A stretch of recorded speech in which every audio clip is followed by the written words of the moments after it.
There we go. Hey, my Legion, how you all doing today? I want to do a live movie review.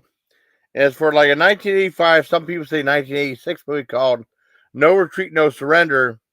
Now, I remember back in the day, in the 80s and stuff, like the 70s and 80s, I remember, we used to get the newspaper every day. That's back, you know, now it's like most newspapers, it's all digital now, sometimes. There's no like handheld physical media.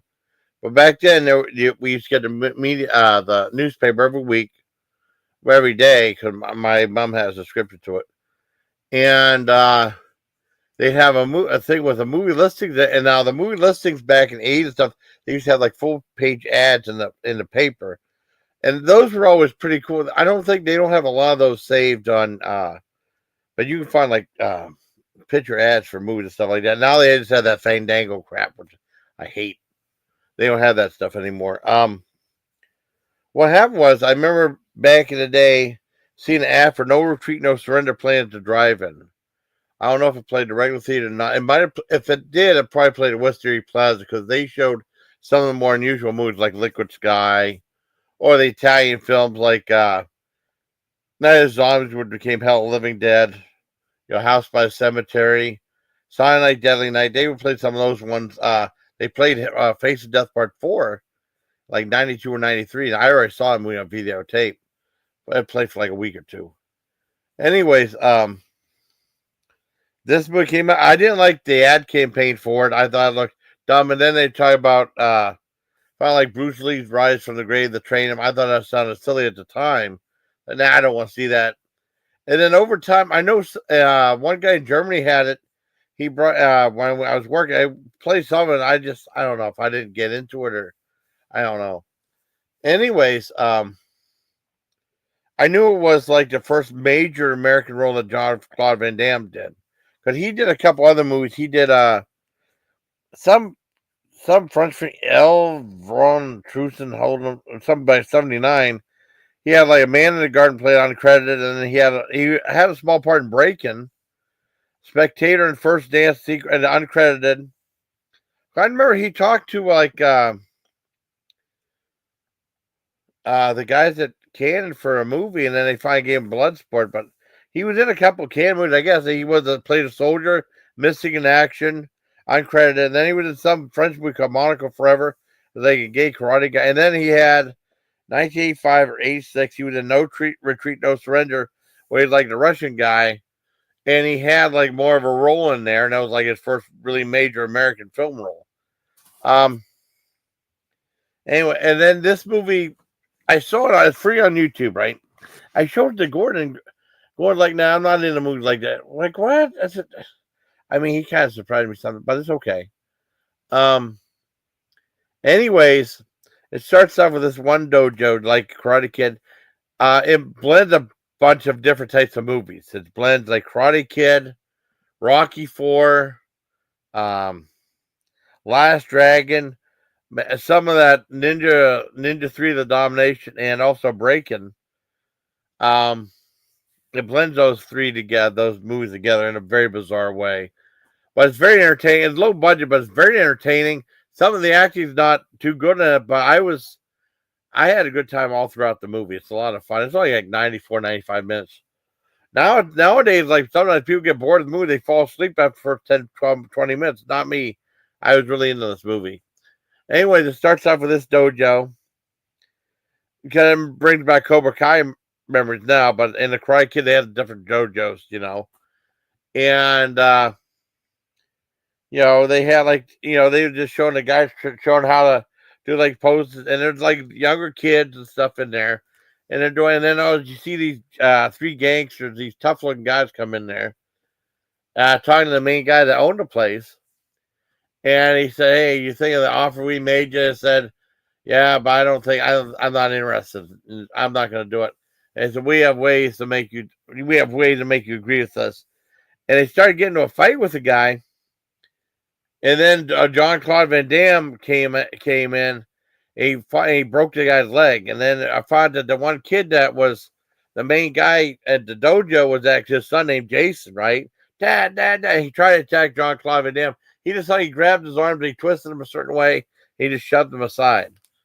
Um, anyways, he talked to Dad like, well, I guess that's it. We guess have to close down and move. And what happened? This mob boss wanted to use dojos worldwide for to help a mob organization or distract for the mob, where they can like launder money and all this other crazy stuff. Anyways, so he goes to San Diego. They move to San Diego.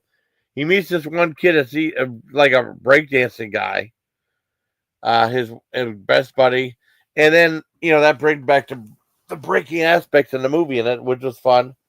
And then there's this one heavy guy that I guess picks on the one guy. And for whatever reason, I have no idea why he was mad at the guy in the first place. They never discussed that. And he said, "Oh man, it's like a Bruce Lee runner wannabe." That kid moves, and he has all this equipment like punching bag. They have like that wooden block thing you can like. I mean, I've seen him in other movies before. Block man, or what do they call it? And he's practicing stuff. And that guy, the fat guy, chased the other kid, RJ, and they, for whatever reason, I don't know why he doesn't like him. And then they beat him up. They have problems with bullies and stuff. And the part where, like, the one guy said, they find there's a dojo in there, and they find that one guy, the heavy set bully guy, was running the place. I mean, not running, working there. And he told the one sensei, he said, "Hey, this one guy is from L.A., right?" And he said, "No, they went to move to San Diego." He said, "San Diego, Christ, no good. Las Vegas one, Los Angeles is way better." And then they beat him up and said it was a complete lie. So they got the sensei that bringing this tough kid, and they fought really bad. And then they went to a birthday party for this girl that turned out to be the sister of the one major sensei that was gone at the time, and they were friends, right? And he said, and he bought like a pet rabbit. Now, I mean, the one thing is, if you bring it was like wrapped up and stuff like that. I mean, that's really a horrible gift to bring an animal, because sometimes they might not want it though. And you see that rabbit's all like, wrapped up. She brought the rabbit to life. Not to life, as her pet. And then they find out that's that girl that the guy guy's friend with, right? Find that the one guy is interested in her, so they end up getting a fight. And the guy gets beat up. He's so frustrated, and his dad's like, "No more fighting, no more fighting. We don't want no fighting in this house," right? Even though he owned the dojo, which was kind of ironic. And then he tore down all of his stuff, Bruce Lee stuff. He threw out everything in the streets, and then him and his friend had to move it to another garage, I guess. And the guy lit all these candles, and he fell asleep, but all of a sudden the ghost of Bruce Lee came in there. And he looked like Bruce Lee too, because back then, whenever Bruce Lee passed away, there was a ton of movies like Bruce Lee is risen from the grave, which I saw. And there's other ones that said the 7 clones of Bruce Lee. And there's like Bruce Lee, Bruce Lie, and different names of that. And it's supposed to be like Bruce Lee. I remember seeing this one movie. There's one guy named Elton Chong, which I thought was hilarious. Anyways, a guy looked like Bruce Lee came and he helped train the guy. And the guy goes in all his training, and then he makes this impossible move. And he makes it, and then Bruce Lee said, "Okay, you learned enough," and he left. And then there's scenes of training I've never seen anywhere else. And some of the stuff had to kill your back, Anyways, there's more breakdancing, and then like the guy sees this one girl, and he kind of was mad at her, so he left when the guys beat him up, and then they got back together. Then all of a sudden you see like these, you forget about the gangsters, right? I mean, the gangsters asked that guy, "We want you to sign over to us," and he said no. And then it's completely different. They tried to beat him up like he did the other guy, right? Anyway, like I said, they have the breakdance scene, and then towards the last 25 minutes, they show the guys in the car, right? The gangster guys, and he talks to the main guy. He says, "Hey, is this fight all set up?" And he said, "Yeah, it's all set up, boss." And then, like the last 20 minutes or so is the fight, and basically it's like if they win, they get the dojo. If they lose, then they have to leave. It's weird because they never talked about a fight before till the very end. And then they announced the fight, and then it's supposed to be three of the guys from New York, and then three of the guys from San Diego, that one dojo. And then all of a sudden, the one mob guy, he throws the guy and says, hey, we changed our rules and stuff, man. And then he said, like, what we're going to do now is bring out the one tough guy, have all three fighters fight him. If you can't fight him, we get your dojo, and that's it, I mean, that's all breaking the rules already. The way he did it, he shoved the announcer aside and stuff. He would have gotten kicked out. But it shows how cheesy the movie is. Real low budget to it, and the really funny stuff. And then the guy that comes out is Jean-Claude Van Damme, and that was interesting too. I don't want to give away any more, but it's really good, very entertaining. It went by very quickly paced, 95 minutes or 94 and a half. I really enjoyed it.